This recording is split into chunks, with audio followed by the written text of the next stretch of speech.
संसद में आज बजट सत्र का आखिरी दिन। लोकसभा में आएगा सीएपीएफ बिल, राज्यसभा में आंध्र पुनर्गठन संशोधन और जन विश्वास विधेयक पर होगी चर्चा।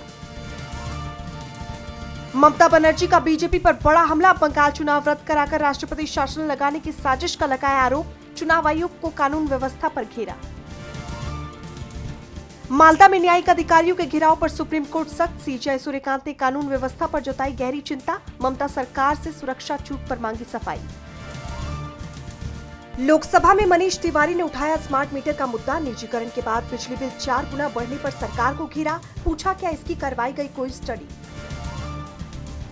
केरल चुनाव को लेकर सरगर्मियां तेज। यूडीएफ के बाद अब मुख्यमंत्री विजयन ने जारी किया एलडीएफ का चुनावी घोषणा पत्र। कोझिकोड में वामपंथी दिग्गजों की मौजूदगी में हुआ ऐलान। तमिलनाडु चुनाव को लेकर सुगबुगाहट तेज। अभिनेता और टीवी के अध्यक्ष विजय ने त्रिची पूर्व सीट से भरा नामांकन। पेरुम्बूर सीट से भी चुनाव लड़ रहे हैं विजय। आंध्र चुनाव में आधी रात 17 लाख वोट्स बढ़ने का सनसनीखेज दावा। अर्थशास्त्री पराकला प्रभाकर ने चुनाव नतीजों पर उठाए गंभीर सवाल। कहा रात के अंधेरे में बढ़े 4.16% वोट। असम में राहुल गांधी का तीखा प्रहार। सीएम हिमंता बिस्वा शर्मा को बताया देश का सबसे भ्रष्ट मुख्यमंत्री। कहा शाह के इशारों पर नाचती है राज्य सरकार। नीतीश कुमार के राज्यसभा सफर की तारीख तय। 9 अप्रैल को जाएंगे दिल्ली, 10 अप्रैल को उच्च सदन के सदस्य के रूप में लेंगे शपथ। अखिलेश यादव ने एक्स पर किया पोस्ट। पीडीए के अपमान और भेदभाव के खिलाफ छिड़ा अभियान। कहा न्याय के लिए साल लगे या सदी, नहीं हटेंगे पीछे। अमेरिका ने वेनेजुएला के कार्यवाहक राष्ट्रपति रोड्रिगेज पर लगी प्रतिबंध हटाए। रोड्रिगेज ने इस कदम को बताया सकारात्मक। अमेरिकी वित्त विभाग ने दी जानकारी। अमेरिकी उपराष्ट्रपति जेडी वेंस ने पाकिस्तानी नेताओं से की बातचीत। ईरान युद्ध पर दे दी चेतावनी। कहा डोनाल्ड ट्रंप बहुत सब्र नहीं करेंगे। लेबनान से नॉर्थ इजराइल में दागे गए 30 से ज्यादा रॉकेट। किसी के हताहत होने की अभी खबर नहीं। ईरान इजराइल में बढ़ रहा तनाव।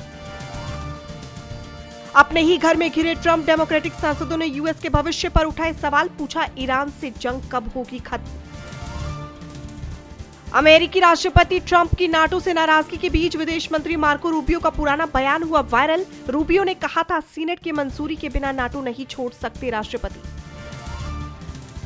ग्लोबल सॉफ्ट पावर रैंकिंग की रिपोर्ट हुई जारी। टॉप 10 देशों की लिस्ट में फिसला भारत। 32वें स्थान पर है देश। यूएस और चीन के बीच है कड़ी टक्कर। रक्षा निर्यात में भारत ने रचा इतिहास। FY26 में 38,424 करोड़ का नया रिकॉर्ड। रक्षा मंत्री राजनाथ सिंह बोले बड़ी छलांग।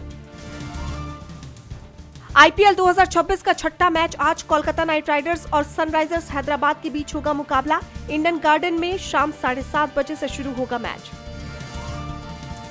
फिल्म रामायण से सामने आया रणबीर कपूर का लुक। भगवान राम के रूप में गरिमा भरे अंदाज में दिखे। बैकग्राउंड म्यूजिक भी शानदार। धुरंधर 2 का वर्ल्ड वाइड कलेक्शन 1466.47 करोड़ हुआ। 14वें दिन भारत में फिल्म ने 20 करोड़ से ज्यादा कमाए, तोड़ा बड़ा रिकॉर्ड।